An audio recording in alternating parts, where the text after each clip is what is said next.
알겠습니다. 그리고 기자회견에서 사실 가장 주목받았던 게 이제 김건희 여사 관련된 발언이었는데 그 명품백 수수 의혹에 대해서는 현명하지 못한 처신이었다 이러면서 사과를 했고 반면에 김건희 여사 관련된 특검에 대해서는 이건 정치 공세다 이러면서 이제 반대하겠다는 뜻을 밝혔는데 여기서 또 주목되는 인사가 바로 어제 13일에 벌어졌는데요.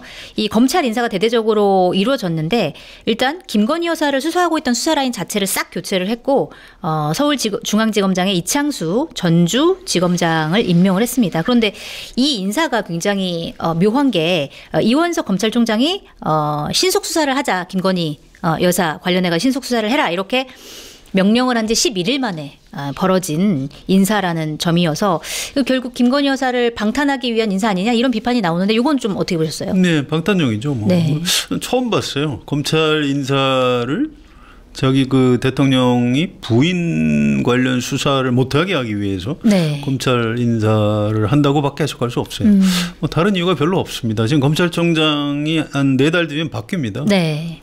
그때 검찰 인사를 하는 게 정상이거든요. 지금 갑자기 왜 하는지 아니면 지난번에 2월 달에 법무부 장관이 바뀌었죠. 네. 뭐 그때 했으면 또 모르겠어요.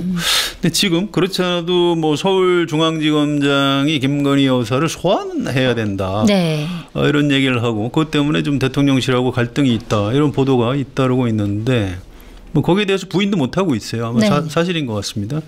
그런데 지금 갑자기 인사를 이렇게 한다? 아니 이게 도대체 어떻게 하려고 이러는 거지? 네. 오늘 아침에 이원석 검찰총장이 출근하면서 기자들이 물어봤어요. 네. 출근길에. 그랬더니 이게 그 사전 조율이 된 인사입니까? 네. 물어봤더니 답을 안 했어요. 가만히 있었고요. 12초간 침묵했다고 뭐. 뭐 5초 침묵, 12초 침묵. 네. 뭐 두 가지가 다 있었고요. 네. 그다음에 이게 대통령실하고 인사 조율이 된 겁니까? 이렇게 물어보니까 내가 할 말이 아닌 것 같습니다. 이렇게 답변을 했어요. 네. 그러니까 이제 엄청나게 정면으로 뭐 윤석열 대통령을 들이받은 건 아니지만 이번 인사에 대해서 상당한 불만이 있다. 네. 이런 그 검찰총장으로서의 의중을 충분히 표출을 한 거죠. 네. 그래서 이야 이제 이게 김건희 정국으로 넘어가는 굉장히 고비길이 아닌가. 뭔가 지금 쓰나미가 몰려오고 있다. 이게 네. 도대체 윤석열 대통령이 이 뒷감당을 어떻게 하려고 이러시는 건지 네. 저는 굉장히 좀 걱정입니다. 저희가 지난 시간에 그 이원석 검찰총장이 이제 신속하게 수사를 하라라고 얘기한 거에서 해석을 했잖아요. 하나는 김건희 여사 특검에 대해서 거부에 대한 명분을 주기 위한 수사일 수도 있다. 그리고 두 번째는 성향 선배께서 이거는 좀 그렇게 그러니까 많이 사람들이 지지하는 이유는 아니지만 뭔가 이제 대통령과 각을 세울 수도 있는 방향인 것 같다. 이렇게 말씀하셨는데 결국 지금 이 인사를 보니까 두 번째 해석이 맞았던 거 아닌가 이런 생각이 좀 들기도 하네요. 그렇게 해석이 가능하죠. 네. 아무튼 뭐가 됐든 이제 앞에 경우에 특검을 막기 위해서 그걸 이제 뭐 면피용 검찰 수사다 이렇게 볼 수도 있는 건데 그것도 하지 말라는 겁니다. 네. 그러니까 면피용이고 뭐 그 각을 세우는 용도건 뭐건 무조건 하지 마라. 네. 이런 메시지예요. 이 정도면 사실 검찰총장 그만두라는 얘기입니다. 네. 근데 아침에 기자들이 물어봤어요. 검찰총장한테 뭐 혹시 그만둘 생각이 있냐? 그때 전혀 없다. 네. 이제 버티게 들어왔습니다. 네. 그래서 인사는 인사고 수사는 수사다 이렇게 얘기를 했더라고요. 그렇습니다. 네. 그래서 야 이게 옛날에 윤석열 대통령이 검찰총장 시절에 문재인 정권하고 각을 세워서 네. 그걸 딛고 대통령이 됐죠. 네. 지금 이원석 검찰총장이 혹시 뭐 이런 얘기들도 하는 사람들이 장면이 있어요. 겹치네요, 진짜로. 겹칩니다. 네. 그래서 이게 윤석열 대통령이 이걸 도대체 어떻게 감당하려고 하는지 좀 잘 지금 이해가 가지 않는 측면이 있습니다. 네, 알겠습니다. 좀 수사가 어떻게 진행되는지 좀 지켜보도록 하고요. 그리고 윤석열 대통령이 기자회견을 1년 9개월 만에 하면서 어떤 소통하는 모습을 보여주려고 노력을 많이 했는데 사실 지지율을 보면 굉장히 답보 상태입니다. 간단하게 지지율 설명을 좀 해드리면 리얼미터가 지난 7에서 10일 전국 18살 이상 유권자 2011명을 대상으로 조사를 한 결과를 보면 95% 신뢰 수준의 표본오차 플러스 마이너스 2.2%포인트고요. 윤석열 대통령의 국정 수행 긍정 평가가 30.6% 나왔습니다. 근데 이게 지난 4월 첫째 주에 37.4% 13%를 기록한 뒤에 계속 32%, 30%, 30% 계속 이렇게 비슷하게 가고 있는데 사실 기자회견 효과가 그러면 별로 없는 거 아니냐 이런 평가도 나왔는데 윤석열 대통령이 어떤 부분을 좀 놓치고 있다라고 보시는지 말씀. 이게요 사실은 리얼미터는 굉장히 좋은 편이에요 수치가. 네. 한국갤럽은 더 낮고요. 네 맞아요 20%대. 이게 또 하나 뭐가 나쁜 거냐면 윤석열 대통령의 어떤 직무평가 긍정평가 이걸 네. 이제 지지율이라고 표현을 해보면 국민의힘 정당 지지도보다 훨씬 낮습니다. 네. 그러니까 이게 도대체 무슨 조화인지. 그러니까 국민의힘을 지지하는 분들 중에서도 윤석열 대통령이 잘한다고 인정하는 사람이 뭐 이렇게 좀 네, 별로 없다. 네. 뭐 이렇게까지 해석할 수 있는 그런 면이 있어요. 그래서 이게 저도 이제 왜 그럴까 이게 궁금해서 뭐 취재도 해보고 했는데 네. 이건 총선 참패 이후에 별로 달라지는 모습이 없어서 우리 아까 얘기했듯이 송채화 기자 얘기했듯이 저부터 변화하겠습니다. 말로만. 네. 실제로는 변화하는 게 없는 거죠. 대통령의 변화가 뭐죠? 결국 인사권 행사입니다. 네. 뭐 국무총리 장관들 전부 다 바꾸든가 아니면 대통령실 뭐 비서실장 수석 한두 명 이게 아니고 전원. 네. 뭐 전원 바꾼다든가 뭐 이런 정도를 해야죠. 또 뭐 이재명 대표하고 회담을 했는데 그냥 뭐 들어줄 테니까 와서 다 얘기해 보세요. 뭐 이렇게 한 거 아닌가요? 네. 근데 그게 아니고 뭔가 거기서 큰 그림을 내놨어야죠. 뭐 노무현 대통령처럼 뭐 우리 뭐 대연정을 한번 해보자. 네. 뭐라든가 내가 개헌해서 임기를 1년 줄일 테니까 뭐 야당이 좀 협조를 해달라. 뭐 이렇게 개헌 제의를 한다든가.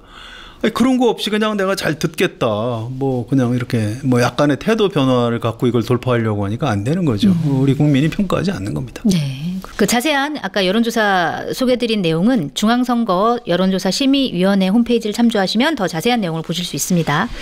자, 그리고 그 기자회견에서 또 주목됐던 부분이 최상병 특검 관련된 겁니다. 이거에 대해서는 사실상 거부 의사를 이제 밝혔는데 언론에서 보도 나오는 거 보니까 그러니까 대통령이 좀 뜸을 들이다가 너무 금방 하면 좀 그러니까 한 21일 정도에 거부권을 행사할 가능성 높아 보인다 이렇게 전망을 하고 있던데 사실 기자회견에서 최상병 특검 관련해서는 공수처 지금 수사 중이고 검찰도 있고 여러 수사가 있으니까 이걸 좀 지켜봐야 된다 이렇게 거부할 수밖에 없는 이유를 좀 설명을 했는데 좀 들으시기에 납득이 되셨어요? 어떻게 보셨어요? 납득이 안 되죠. 뭐 네. 이게 대통령이 뭐 법률가인가요? 정치인인데 국민이 네. 특검을 요구하면 사실은 받아들이는 게 맞는 겁니다.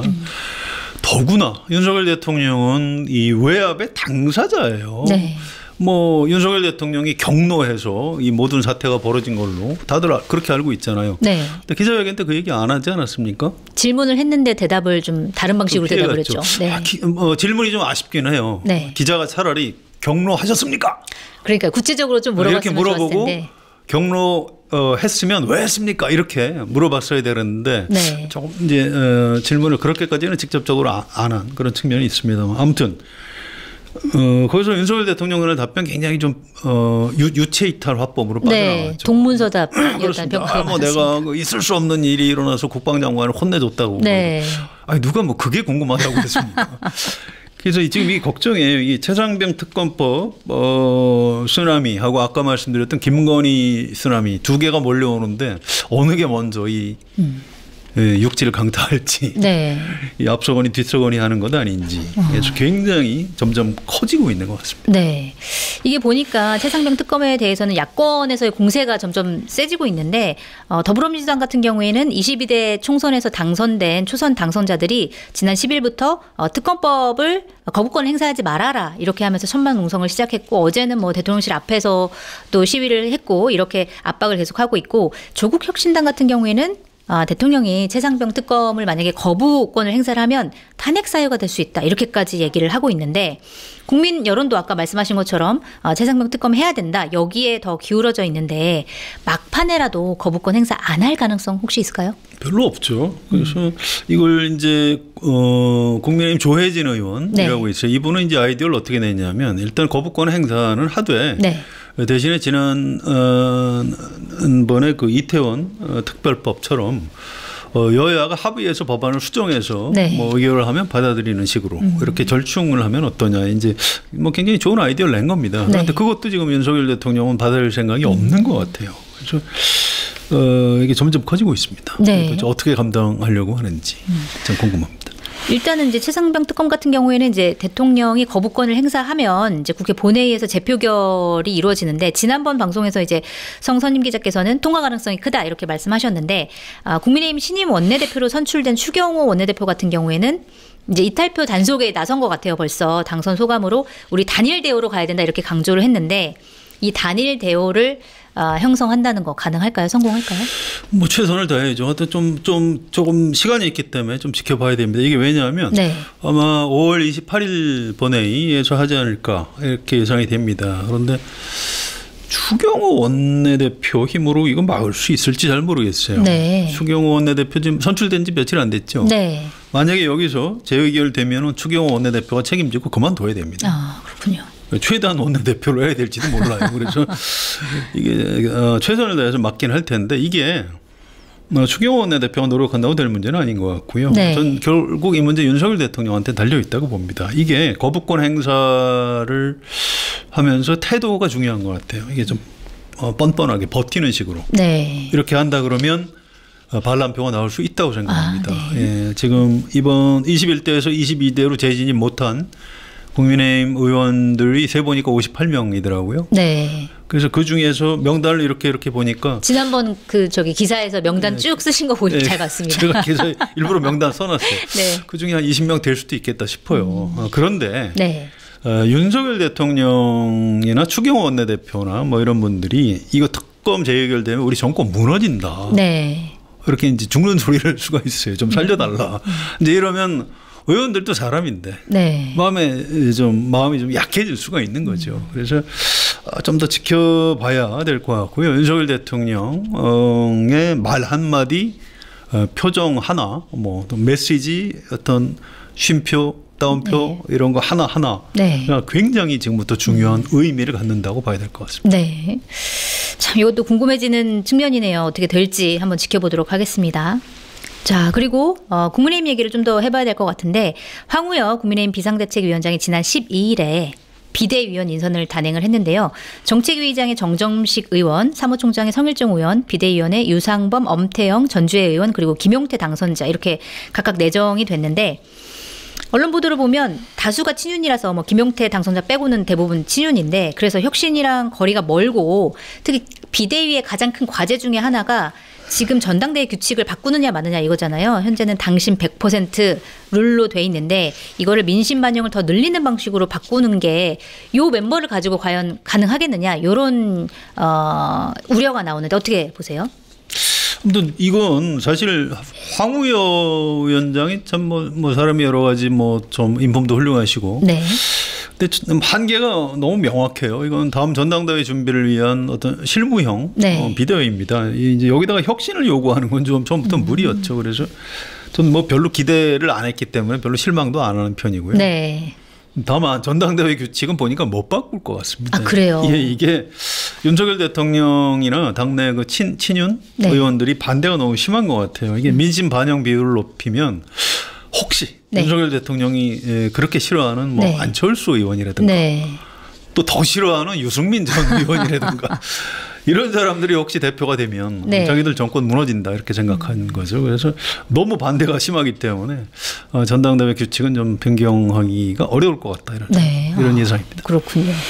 자, 말씀하신 대로 전당대회 규칙이 어떻게 바뀌냐에 따라서 당대표가 누가 되느냐 이 결과도 크게 달라질 것 같은데, 지금 이제 언론에서 주목하고 있는 게 두 인물입니다. 유승민 전 의원 그리고 한동훈 전 국민의힘 비대위원장인데, 지금 흥미로운 여론조사 결과가 나왔어요. 일단 두 인물은 몸풀기에 나서는 것 같아요. 한동훈 위원장 같은 경우에는 뭐 잠행하고 있다 이렇게 알려져 있지만, 뭐 도서관도 가고 밥도 먹고 원희룡 총 장관이랑도 만나고 이러면서 뭔가 활동을 하고 있는 것 같고, 유승민 전 의원 같은 경우에도 팬카페 유심초 회원들이랑 토크 콘서트를 가졌다는 보도가 나왔고, 그러면서 이제 둘이 전당대회에 나갈지 말지를 이제 고민 중이다 이런 보도들이 나오고 있는데, 여론조사를 보면 여론조사 전문기관 에이스 리서치가 지난 8에서 9일 전국 만 8살 이상 남녀 1000명을 대상으로 진행한 결과를 보면 국민의힘 대표 후보별 적합도 조사를 했더니 유승민 전 의원이 28%로 가장 높게 나타났습니다. 한동훈 전 비대위원장은 26%였고 2%포인트 차니까 이 오차범위 안에 있었던 거고, 그런데 이거를 국민의힘 지지층으로 좀 한정해서 살펴보면 한동훈 전 위원장이 압도적으로 1위 48%를 차지했고 유승민 전 의원은 9%였습니다. 자세한 내용은 중앙선거 여론조사 심의위원회 홈페이지를 참조하시고요. 자, 일단 유승민 전 의원 얘기를 먼저 하면 말씀하신 대로 전당대회 규칙이 바뀌면 민심 반영 비율을 높이는 방식으로 바뀌면 유승민 당대표 가능성 있다고 보십니까? 네, 뭐 바꾸면 가능성이 있죠. 네. 근데 제가 아까 안 바꿀 것 같다고 말씀을 드렸는데 네. 이게 지금 윤석열 대통령하고 국민의힘 이른바 친윤들의 딜레마예요. 여기 이제 길을 걷다가 네. 갈림길이 나왔어요. 근데 가만히 보니까 이 길로 가면 맹수가 버티고 있고 네. 이 길로 가면 독사가 우글거리는 거. 누가 맹수고 누가 독사인가요? 그건 차마 제가 제 입으로 말씀을 안 드리겠는데 네. 당심 그대로 하면 만약에 한동훈 전 위원장이 출마하면 한동훈 가능성이 있는 거죠. 네. 아까 정치영화 기자 불러주신 여론조사 결과 그런 거죠. 네. 근데 만약에 민심 반영 비율을 높이면 유승민 가능성이 높은 겁니다. 네. 어떻게 해도 친윤은 아니네요. 어떻게 해도 이제 한 사람은 맹수고 한 사람은 네. 독사죠. 자, 네. 이거 이 딜레마를 어떻게 풀어나갈지 아무튼 좀 난감한 것 같습니다. 어쨌든 민심 반영 비율을 높이면 유승민 네. 전 의원 가능성이 높아지는 건 사실이죠. 그리고 한동훈 위원장 같은 경우에는 지금 전당대회 나오냐 마냐 이런 얘기가 한창 얘기가 되고 있는데 그 전까지만 해도 사실 안 나올 것이다 이런 추측이 많았는데 최근에 이제 그 아주 좀 적극적이진 않지만 그래도 활동을 하면서 슬슬 나오려고 하는 거 아니야 이런 얘기들이 많이 나오는데 어떻게 보세요? 출마할까요? 뭐 일단 나오고 싶어 하는 거는 확실한 것 같아요. 그렇군요. 원래 좀 약간 좀 속된 표현으로 우리가 뭐 관종하냐 이렇게 얘기를 했는데 네. 보니까 이제 옛날식 표현인데요. 왕자병이 좀 중증으로 깊어가고 있는 거는 네. 맞는 것 같아요. 아니 책을 읽으면 집에서 보시면 되지. 맞아, 저도 그 생각을 했습니다. 왜 그런 공개된 장소에서 네. 셀카 찍으려고 나온 거 아닌가요? 네. 뭐 음식점도 마찬가지입니다. 물론 원희룡 전 장관이 초대했다고 하지만 네. 꼭 그걸 공개를 해야 되나요? 그냥 둘이 밥 먹으면 되는 거 아닌가요? 그런데 한동훈 전 위원장의 출마에는 딱 하나의 변수가 있습니다. 어떤 이게 윤석열 대통령이 네. 받아들일까요? 출마를 허용할까요? 네. 그래도 현직 대통령인데 아직 힘이 있지 않습니까? 이번에 네. 검찰 인사하는 거 보세요. 이게 한동훈 위원장이 깔아놓은 인맥을 싹 걷어내고 네. 윤석열 대통령하고 좀 더 가까운 사람들로 배치를 했거든요. 무슨 일 더 할지 몰라요. 네. 약간 두려울 겁니다. 한동훈 위원장도. 그래서 최소한 그냥 제가 출마해도 좀 눈만 좀 감아 주십시오. 이렇게라도 동의를 받지 않으면 저는 이게 쉽지 않을 것이다. 이 변수가 하나 좀 남아 있는 네. 거죠. 그러니까 본인은 출마하고 싶은데 대통령이 어떤 마음을 먹느냐 여기에 달려 있는 거군요. 저는 그렇게 봅니다. 네. 자, 오늘 말씀 여기까지 들으려고 하는데요. 덧붙일 말씀 있으실까요? 예, 윤석열 대통령이 총선에서 틀림없이 참패했는데 뭐 지금 그 이후에 실제 행동을 보면 뭐 별로 참패 안 한 것 같아요. 네. 이러다가 이제 어느 한순간 현타가 올 겁니다. 근데 이게 언제쯤일지 궁금한데요. 혹시 그때 네. 뭐 검찰의 그 캐비넷 다 뒤져서 정치인들 대대적인 사정이나 이런 걸 들어가는 건 아닌지 좀 걱정이 있어요. 네. 사람이 이제 다급해지면 자기가 원래 잘 하던 걸로 하게 돼 있는 거니까 이제 그러면 이제 뭐 이 전국이 문제가 아니고 나라 전체가 뒤집힐 가능성이 있는 겁니다.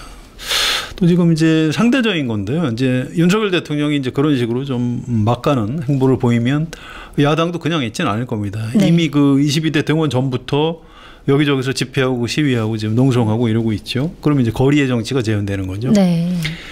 여야 갈등이 과거에 우리가 한 번도 본 적이 없는 새로운 수준에서 격화할 가능성이 있는 거죠. 그래서 굉장히 좀 위험한 상황인데 지금 윤석열 대통령이나 이재명 대표 양쪽 다 좀 어떤 그 대화하고 타협하고 이런 정치에 익숙한 사람들은 아닌 것 같아요. 그래서 제가 정치부 기자 꽤 오래 한 편인데 요새 진짜로 좀 암담하다. 한숨이 저절로 나온다. 네. 오늘 좀 부정적이지만 뭐 그간에도 사실 여야 격화된 갈등은 상시화됐었는데 그거보다 더 심해질 것이다. 이렇게 전망하시는 뭔가 좀 새로운 장면 네. 뭐 이런 걸 우리가 보지 않을까 네. 좀 걱정이 됩니다. 그래서 앞으로 무슨 일이 벌어지더라도 시청자 여러분들 너무 놀라지 마시고요. 안전벨트 단단히 매시고. 마음의 준비를 좀 하고 있어야 되겠네요.